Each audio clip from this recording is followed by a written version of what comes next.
Battery-operated jump starters like this have been around for a long time. Although technology is changing, screens are getting better, protection's getting better, but some things are still missing. A lot of you guys are gonna call these junk, and I'm gonna call them junk that you need to have. If it's a cheap one or an expensive one, I'm gonna go through this one, show you what it will do and what it won't do, and when you're looking for one, what you want to look for one that will do everything, as this one clearly won't. Stay tuned.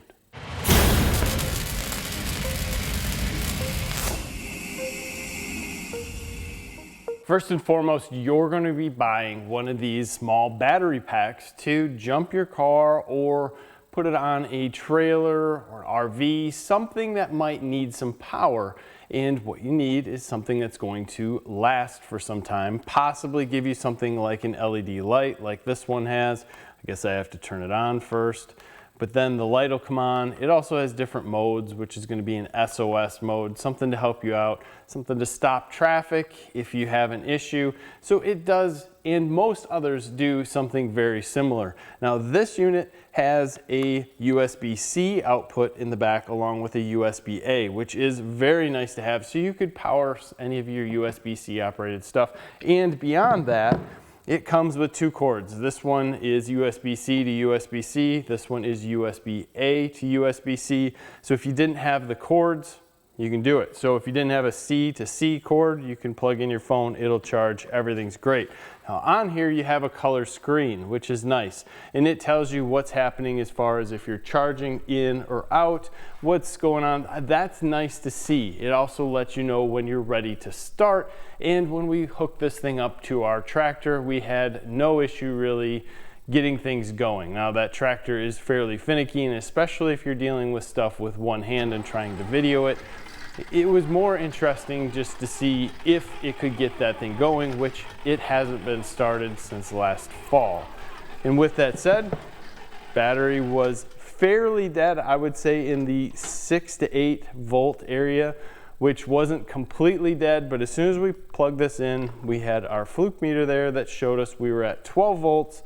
And for the most part, while starting, it brought us up to 13. I think I seen 14 once, but then after some time, it dropped down to 11. And you could see that the percentage of battery left on this by the time we got it started was down to 73 as it is right now, and it just automatically turned itself off. So it's one of those things that is interesting to watch, to see, and it did what it's supposed to do. Now I want to bring you in and show you what this won't do in a case that you might really need it to do something. So I'm going to need you to bear with me here a little bit. When you're ready to start a vehicle, this guy will turn green and say it's ready to start. It says it senses that you're on a 12 volt battery and it's ready to allow you to start. I like that, right? It's got polarity protection. And if we were to take our meter and put it on this battery, while this battery is bad, it's showing us that we do have 12 volts, which is fine, right? We've got a cell here. As soon as we hit the start, this thing drops to 8. It would need help. This guy would 99% says start whatever's hooked up to this smaller battery. Now this is the battery out of our Jeep. It is completely dead, as that Jeep has not been moved in a long time. It's showing 2 volts here. Hopefully you can see that. And when we hook this guy up to our battery, we get nothing. It senses that something's hooked up, and if we go through and hook up our meter,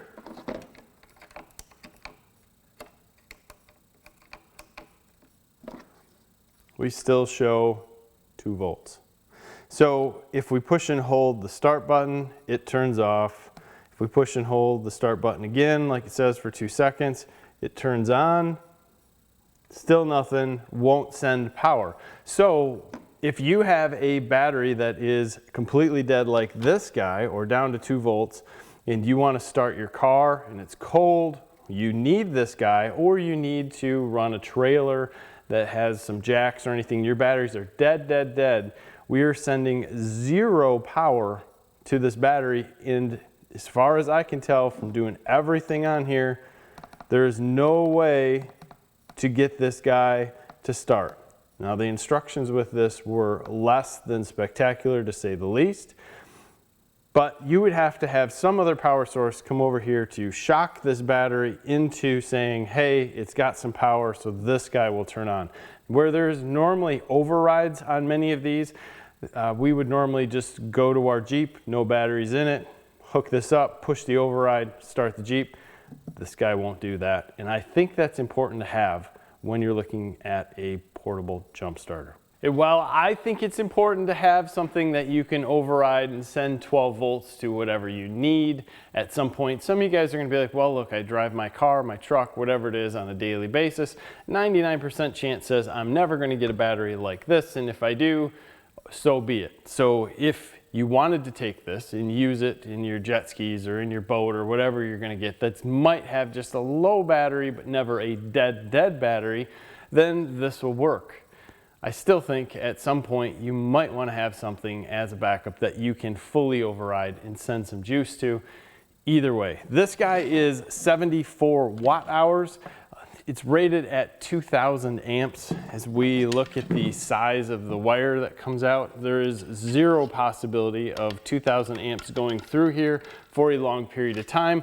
But what I will say is that when you look at the clamps that are on here, you do have metal on both sides, and that goes for positive and negative. So if you're looking at a set of these, make sure that you do get something that has metal or a conductor on both sides of the clamp. That is important and shows that there's at least a little bit of quality put in there. Otherwise, you could have a hard time getting different connections to hook up well. This is a decent outlet on this side. I've seen some that are really hokey, but it seems like as technology moves forward, we're getting better and better. As far as what we have here, I love that we have a color LED screen, but the color LED screen doesn't do anything for me when I have an absolutely dead battery, so it's a 50-50 on that. Some of them that I've seen that have less as far as here have actually done more. Is this the best one out there? Probably not, but it is one of them that's out there. And again, I'm here just to show you that they work, and I'm going to send you off to some other guys who have done some testing on these to say, hey, what is the best one out there? But even in those cases where there are testing in different parameters, I still think some of this is going to be luck of the draw as what's going to last for you long term, and it's going to make a difference as far as how you take care of it. These are all lithium-ion batteries. If you charge it up to 100%, throw it in your car, it might last for 2 years. Lithium-ion batteries don't like to be charged 100%. They like to stay around 66 to maybe 75% to really last any period of time. But then you should probably take them out and charge them, which is why I say get something with some USB ports and something in a size that works where you can actually use this more often and then get some use from the money you've spent. My take here, guys. As always, I appreciate your time watching this video. Leave some comments. Do you own one of these? What do you have? Help the other people out that are watching this video. Give them suggestions. Make sure you're being honest about it, though.